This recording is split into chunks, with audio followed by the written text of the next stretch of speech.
Yo, Still Mills, what's the deal, man? It's motherfucking Monday, top of the week. I'm heading out to the motherfucking job to do what it is that I do. Um, y'all know how the story go, man. But peep game, man. I've been waiting to get into this shit, man. And that is this past weekend's festivities, man. I've yet to watch the Subriel Matias fight. I um I missed that fight because just my focus was on the PBC card. But we gotta rap about both the co-main and the main event, bro. In particular, the Frank Martin and Tank fight, man. We gonna get it. We gonna dive into that first, man. I'm not mad at the win from Tank. You dig? Like I don't, I thought that I don't think I came on here and said it because I try to stay as far away from making Tank videos or whatever, man. Because I just he's just not a dude who seems to be wanting to be, a mention amongst the greats. But I definitely did like this fight, and I saw the value in Frank Martin. I won't lie about that. I think it's a solid win for him. It's a shame that it's one of his best wins, considering that Frank Martin is a very unaccomplished fighter as is. But it definitely is one of his better wins. And as far as that fight is concerned, bro, like I'm just not sold on Tank, and I'm gonna tell you why, man. Frank is an inexperienced fighter. He's had two 12-round fights or whatever. Yeah, definitely, but he hasn't. That shouldn't have been his first fight. Tank should not have been his first fight as a champion. Like that should have been his first championship bout. It shouldn't have been. It shouldn't have been. He needed a little bit more seasoning, and that shouldn't have been Tank's one of Tank's best wins, man. But the caveat in it is this, man. The way that Frank Martin had Tank looking up until that knockout, maybe the seventh round, that shit was daunting to me, man. I'm not sold on Tank, man, and I'm gonna tell you why. There's no reason Frank should have been able to keep that man that off balance for that long, for that extended period of time.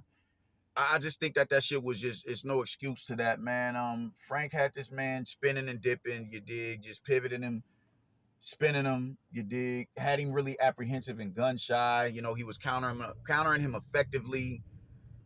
Um, you dig, he was hitting him consistently, man, with the 1-2. Hitting him consistently, hitting him to the point you saw the bruising on the side of his face. You dig? And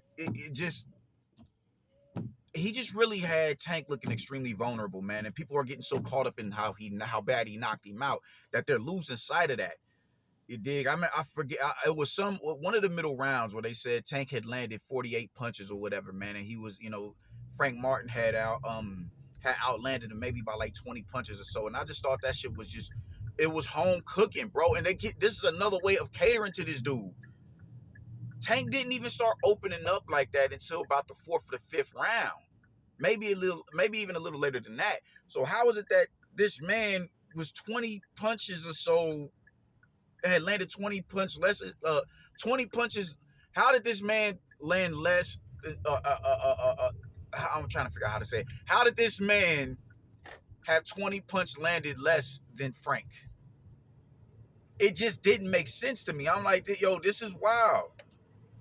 This is blowing me right now. And come to find out, they had Tank winning the fight. Before the knockout, even Brian Custer was blown by that. Like, yo, they had him winning this fight, dog. Like, this was the judges' scorecards. They keep finding a way to pander to this nigga, man. And this is what pisses me off about him, bro. There's no way in hell that you could have had Tank winning that fight up until that knockout, bro. Frank Martin, Tank deserves credit for the win, but that is vastly Frank Martin's error more so than Tank Davis's skill set, man. Tank wasn't countering that dude effectively like that. He landed some good counter shots. He did, but it was so far in between up until the knockout, man, and that wasn't even a counter shot. And I'm not looking, like people keep saying that he ran out of gas. I don't think he ran out of gas. Frank was doing the same thing that he did fresh out the gate, which is laying on the damn rope. Laying on the rope willingly. He intentionally placed himself on the rope, and that led to his doom. And nobody, and, like people are talking to me about like this dude, you know, his pressure and he was walking him down and forcing him to the rope. No. When Canelo fought Caleb Plant,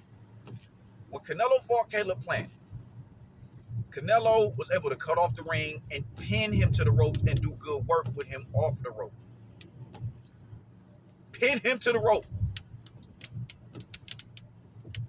Tank Davis didn't do good work off the rope up until the knockout. I'm not gonna lose sight of the knockout. Because it happened off the rope. But Frank placed himself on the rope, bro. He placed himself on the rope willingly. And I wasn't looking at a man who was gassed or anything like that. You're looking at a dude who's second guessing himself. I don't know if I should continue to punch myself out or continue to punch and run the risk of gassing or whatever. He started, and he said that. He's like, I started, I'm doubting myself. Why? Because he's inexperienced. He was inexperienced at that, in that type of a fight. The dude was laying on the rope. Everybody is telling him, dog, get off the rope. His coach is telling him, dog, you gotta stop laying on the rope. You cannot lay on the fucking rope. This dude is eventually going to start letting his hands go, and he's going to clip you. And if he clips you, it's nighttime for you. And that's eventually what happened. Everybody kept telling this nigga stop laying on the rope. And he kept touring the turnbuckles, laying on the rope, willingly laying on the rope. That works so long up until it doesn't, bro. I don't think much of Tank, but Tank is a talented fighter. You're not about to sit here and laugh. Just lay on the rope willy-nilly. It's not. You're gonna get punished for that, and that's eventually what happened. Laying on the rope, he got punished, and he got punished bad. That was an egregious error on him. Like, pause. Yeah, man, but you can't just lay on the rope in front of a puncher like Tank, bro. And that is eventually what led up to that man's doom. He had this man Tank off balance. Like, I've never seen Tank this off balance, dog. Like, he's countering Tank. He's beating him to the punch. He's outmaneuvering him. He has Tank looking flustered, dog. Like, you see it in the man's face. Pause. Oh, no. Yeah, pause. Nah, hold on. Hey, appreciate you. You have a better one? But the dude is out maneuvering Tank. He's beating him to the punch. He's countering him effectively. There's no way you can give Tank more than 2 rounds up before the knockout. I mean, I think 2 rounds is being generous. Real generous. He did good work. But he kept laying on the damn rope. And it's not due to Tank's pressure. He would spin off the rope and put himself back on the rope on the other side of the ring, bro. It just didn't make much sense to me. Like, what are you doing? You're not even going to try to hold the middle of the ring? You are not going to try to hold the middle of the ring. This is what I mean by this, this like, I'm with Ring IQ at this point in time, man. This whole slick fighter and all that shit has to come to an abrupt stop. And y'all have to redefine what it means to be slick, man. Placing yourself in compromising position to stay out of the realm of combat is a no-go, my nigga. It's a no-go. This dude intentionally placed himself on the rope. Back on the rope. Intentionally. You don't do that unless you're tired. You are not supposed to touch the rope and use something that to stabilize yourself unless your legs are gone. Why are you getting from one end of the ring off the rope and going to the other end of the ring and placing yourself back on the rope? These fighters, and this is what's actually a good thing about Tank. He found a home in the phone booth, bro. He's made his little dugout area in the trenches. These other fighters are gonna have to learn to start doing that, because it's only so long you can run before it gets to a point of ridiculousness, man, and you making egregious mistakes like this nigga Frank Martin just did. Having a back foot game is dope, man, but why can't you have a pivot game and a shift game? You ain't supposed to touch the ropes until later on in the round after them, them rounds, them wore on you. There's no excuse for you beating Tank to the punch and you outmaneuvering them, and you're still finding yourself on the rope, intentionally putting yourself on the rope. I ain't gonna stop. Damn. It's raining cats and dogs out here. But there's no reason for that. There's no reason for that whatsoever. You do I don't get it, bro. I don't get it. Y'all are some of the most fightingest niggas who don't like to fight. Some of the most fightingest niggas who do not like to fight. You just will not plant your feet, stand middle of the ground, take half steps back. Y'all just refuse to do that shit. Because y'all want to go off of this slick fighter moniker that Floyd birthed with all of you dudes, bro. Like, god damn it. Y'all are not Floyd. I really need y'all to understand that shit, man. Stop using the damn ring as a fucking track meet, man. Stop doing that. Stop doing that. It's a time for you to sit there. It's a time for you to languish on the ropes. It's a time for that. It's a time and place for that. Not in the first 8 rounds, bro. Canelo and Golovkin's back did not touch the ropes until the 10th round or so in their second fight. Why are you touching the rope this early on in the fight, especially in a fight that you're dominating? Especially in a fight that you're dominating, bro. That made no sense. McGriddle bangs off. But that just made, that shit really pissed me off because I'm like, you're winning the fights. You're winning. Comfortably winning. Comfortably winning. Damn. You was doing good. And you just wanted to keep placing yourself on the rope. Why would you put yourself in a compromising position like that? Willingly do it. It's not like it's Tank's pressure that's putting you on the rope. You intentionally went and sought out the rope. That was an egregious mistake on you, and this is what I mean when it comes to Tank and fight, with the selective choosing, bro. This is not a dude that this is not a dude that you should be fighting right now, bro. Not before you fought the other fighters. You gotta jump off the deep end now, my nigga. Like this can't be light, bro. And everybody is celebrating the win and dismissing the errors, bro. Like what? Before that knockout, Tank was having a hard time landing, bro. He was not landing as effectively and as efficiently as Frank was. Every time Frank let his hands go, he landed. Tank landed some good power shots and some good counter punches, yeah, but it was far in between from what what Frank was doing. Frank was outworking him, and Frank was outlanding him. And anybody who says that is a fucking, and says opposite of that is a fucking lie. Niggas is lying. Cold lying. He's outlanding them, outmaneuvering them. And this is all from a dude who is an inexperienced fighter, bro. How are you getting outlanded like this and outmaneuvered by someone who's as inexperienced as Frank? At the most, 5 rounds it should have took you to figure this man out. 5 rounds. Now it should have been, oh yeah, now I got his number. I got him figured out now. I know his exit strategies. I know which way to step to cut the ring off. I know to throw this shot when he gets ready to spin off the rope. It was none of that. It was none of that. And he was still able to make you look the way that you look, bro. And I'm seeing people say, just, of course, immediately after they run to the, they run to the threads, oh, he the greatest fighter in the world. I'm like, for beating Frank Martin. It's a good win. I'm not saying that it's not a good win, but let's put shit in proper context, man. And that's what niggas fail to do when it comes to Tank, because they just want to sit here and gargle this nigga.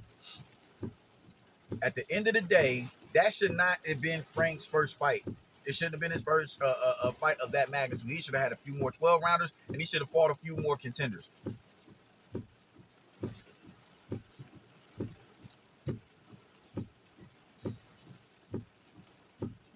It is what it is, man. Or Fight someone like a Shakur Stevenson. Now, do I think Shakur beats Tank, but I think Tank is more dangerous than Shakur. He's more dangerous than Shakur because of his equalizer. Shakur, being in the ring with Shakur is going to really up your ring IQ because you're going to have to find a way to outthink this dude. You're going to have to find a way to outthink this dude or outmuscle this dude. And it's hard to outmuscle him. It's hard to pin him to the rope. It's hard to dominate the middle of the ring. And if you're in a position where you can do that, you can step up your pressure to the point where it's forcing the pure boxer to retreat and not engage as much. And you're skilled enough with your ring IQ. You're skilled enough with you have a high enough ring IQ and acumen to where you can beat him in spurts and exchanges. You can out counter him effectively at spurts in the fight. You can walk him into shots at certain spurts in the fight. On top of putting the pressure on him and forcing him to retreat and run and not engage, and you take that. You at that point you get out of the ring with Shakur. Your boxing brain has somewhat expanded, so now you're in a better position to deal with Tank because you have better ring IQ than what you did than when you previously went in the ring with him. You can, you're in a position where your pressure is a lot more effective, and you still have the back foot game to retreat to as a contingency plan. But what did you do? What did you do? Run to the fucking rope.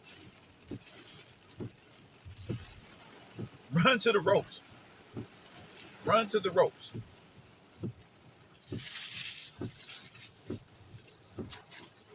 This shit is ridiculous, man.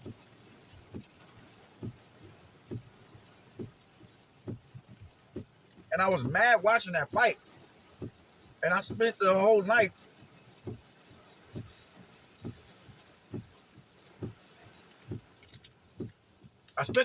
arguing with niggas about the fight because they don't know how to unpack the shit in totality and not be victims of the moment. There's no way you give Tank more than 2 rounds going up into that knockout. There's no way. All of that shit from rounds 1 to 6 or 7 get dismissed because he scored the knockout, which he did. Nobody is saying that he didn't score the knockout.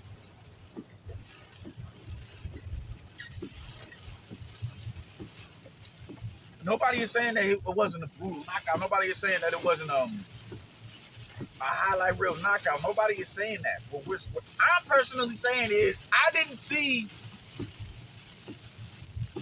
skill that got him that knockout from Tank. I didn't see that. I didn't see a tremendous upside from Tank that said, yo, that was Tank who knocked him out more so than that was Frank who got knocked out. That's the bottom line in all of this. I didn't see that. I saw a nigga who was intentionally laying on the rope, placing himself on the rope, not due to pressure, just intentionally going to the rope. This dude had an entire ring, had all the real estate in the world to utilize, and he wanted to stay on the rope. I'm gonna go and chill on the rope and just chill on the rope. And even he's like, y'all got to play. And this is not a dude that was breathing with his mouth open. He wasn't breathing with his mouth. I didn't see no tired dude. I didn't see a tired dude. You dig? So I just want people to just be real about it and just step out of the fact that this man got the knockout. Step out of that shit and unpack the fight in totality, man. These are the same niggas who were saying Canelo was losing to Caleb Plant before the knockout. Never mind the body work. Never mind him pinning him to the rope. Never mind him using that Philly shell that Caleb Plant does to his disadvantage. You want to keep bending to one side. All right, cool. I'm going to hold you in place and hammer at your rib cage. You keep doing that. Never mind Caleb Plant getting dominated and beat up in the middle of the ring. Never mind Caleb Plant getting dominated and beat up off the rope. Never mind him winning exchanges. Never mind him landing the harder punches in those exchanges. It is a far difference from what Canelo did to Caleb Plant from what Tank did to Frank.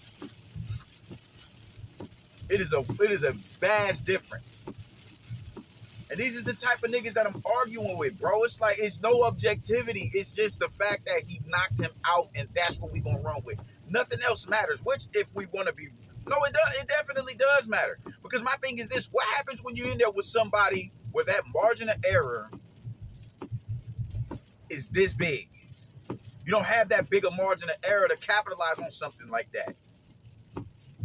You're in there with a higher quality opponent, so just they're gonna know the do's and don'ts. They're gonna know they're gonna know the occupational hazards. They're gonna know not to place themselves on the rope. They're gonna know that.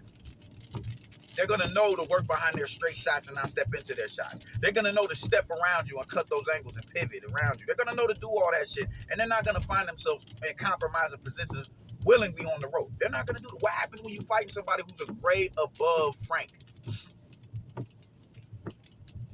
I think Frank has a really good skill set, man, but his inexperience showed in this fight.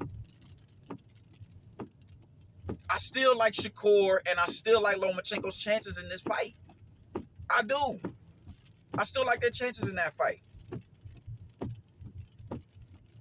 But everybody keep jumping out the window like, yo, he just beat, like, this dude just beat Parnell Whitaker or something like that, and he didn't. He the number one fighter in the world. He the greatest, man. He just, oh, shit. Nobody in the division is beating him because he beat Frank fucking Martin, dog. An inexperienced fighter. Like, I don't think I can say it enough to how filthy and diabolical this shit is. Frank Martin is a good fighter. Frank Martin is a good fighter. But the extras that's being put on him to elevate Tank's status in the division is disgusting to me. It's disgusting to me. And like I said, I'm going to keep saying it. I didn't see an attribute that is, from Tank that got him that win, more so than I saw errors from fucking Frank.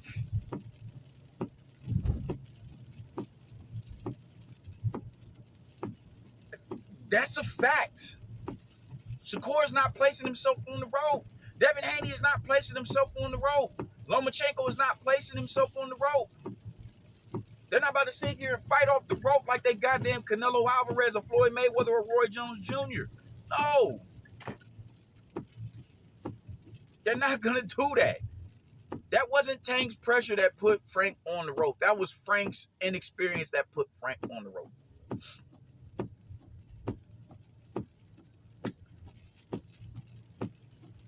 Tank wasn't even connecting properly. Like, bro, was cupping shots, smothered shots because he just whiffing big shots because he was looking for one punch. I saw a lot of shit from Tank that had me like, yo, are y'all really? And this is a man that's supposed to be head and shoulders above the rest of the competition, dude. This is a man that's supposed to be head and shoulders above the rest of the competition. I'm not saying he's trash. Clearly, he's a talented fighter. And just people, I'm not a fan of Tank. I'm not going to lie about that. I'm not a fan of that nigga. I'm not. Y'all can have Tank as far as I'm concerned. But I'd be lying if I said the dude wasn't a talented fighter. That we want to see him in with the other talented fighters of the division. But to make it seem as if he's head and shoulders above everybody else off a little bullshit or like sparring, and he don't gotta go and find out about anybody else in the division. He ain't gotta go fight Devin because Ryan beat Devin and he beat Ryan. Little petty bullshit like that. He wins every fantasy matchup. He is the only fighter who beats everybody without having to prove that he beats everybody. While Canelo gotta go fight fucking David Benavidez, while Bud gotta go and fight Boots. While Anthony Joshua got to go and fight and Deontay Wilder. While Shakur Stevenson got to fight so-and-so and stop running. It's all of these stipulations for all these other fighters, but he doesn't have to keep that same energy. He doesn't have to live to the same standards as them. That's what pisses me off about taking their fans. Or taking his fans. It's no sense of objectivity. It's strictly living in the moment. It's strictly living in the moment. That irks my fucking soul. And when he gets the knockout, everything that he did in that fight leading up to the knockout gets dismissed. You a goddamn lie if you about to sit here and tell me Tank outskilled Frank. You're a fucking lie. He experienced him, yeah. More experience. He showed he had more, more championship. He was more championship pedigree because he's been in there before with a champion. Not many. Not a lot of contenders. In 30 fights, I mean, Pedraza, your best win is Pedraza. To this day, your best win is Pedraza. And as far as skill is concerned, Frank is your best win. As far as skill goes. But he was inexperienced and unseasoned. But he still hasn't been in there with the who's who of the division. You dig? I don't think that was a great performance from Tank. It was a great knockout. Not a great performance. Not a great performance. 1 round 6 and 7, maybe 6. 1 round 7, got the knockout in 8. They was trying to give this dude rounds, bro. They was trying to, inflate his, the punch stats, the numbers on from CompuBox, bro. Like, what are we doing? Nobody is talking. Oh my God, man! Listen, good win, and the fact that you even entertaining another Ryan Garcia fight is once again letting me know that this Lomachenko shit is cap. It's cap. Why are we looking to run it back with Ryan Garcia again? Well, Ryan is in a whole nother division allegedly. He's not coming back to 135 pounds. And if you jump up there to 140 pounds and you fight him, bro, why are you doing this?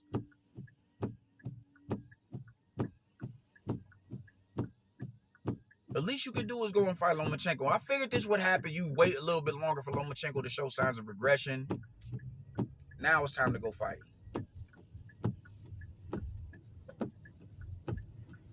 And I don't even want to call it a regression. I didn't watch him versus George Kambosos, so I got to go back and I got to watch that fight, man. But how he looked with Devin Haney, I saw a spectacular Lomachenko.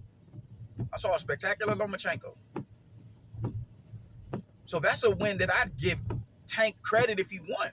Definitely. That will clearly be the best win on your resume. So go and fight that man. I'm not even telling you to go and fight Shakur Stevenson, which you should because he's a younger fighter, but a lot of people feel like you should go. That's the man that you should be looking to fight next. I understand that. Go fight one of them. The very least you can do is fight Dennis Baranchyk, bro. Or if you're going to fight a contender, can we get a Williams Zepeda? Can we get an Andy Cruz? Can we get a Murataya?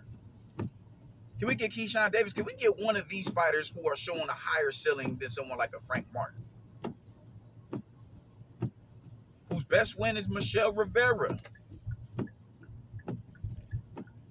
Good fighter, but just an unseasoned fighter. The other fighters that I've mentioned as well are Keyshawn Davis is pretty green, but Keyshawn Davis is showing a higher ceiling than Frank Martin. Murataya as well. They're showing a higher ceiling than Frank Martin. They're being properly groomed.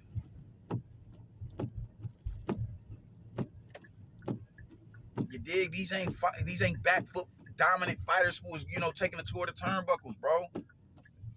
They're not willingly going from pillar to post. Willingly. Their backs ain't touching the rope. They're not laying on the rope. They're, oh shit, Philly shell. Using the Philly. Come on, man. It's your problem. Oh, I'm tired of niggas. I'm tired of it. I'm tired of this slick. I'm tired of that shit, bro. Just slick shit. Oh man, I'm slick. He's slick. He's a slick fighter.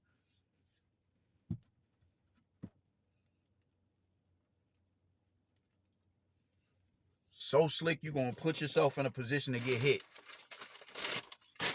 Make that make sense, man. You can't because it doesn't. You can't because it doesn't. Stop. Find a home in the phone booth. All you slick niggas, find a home in the phone booth, bro. Find a home in the phone booth. Find a home in the trenches and go from there, bro. Bring back the shit where, you know what I'm saying, when you in the gym, you spar with somebody with one foot in the tire. Start doing them type of exercises and drills, because this shit is just getting ridiculous, man. There's no telling how that fight could have played out had Frank Martin had the IQ enough to know not to place himself on the rope. Placing yourself on the rope, bro, like that just don't make much sense. You're not Roy, you're not Floyd, you're not Canelo. Why is your back on the rope when you got an entire ring at your back? I'm outie, man. Deuces.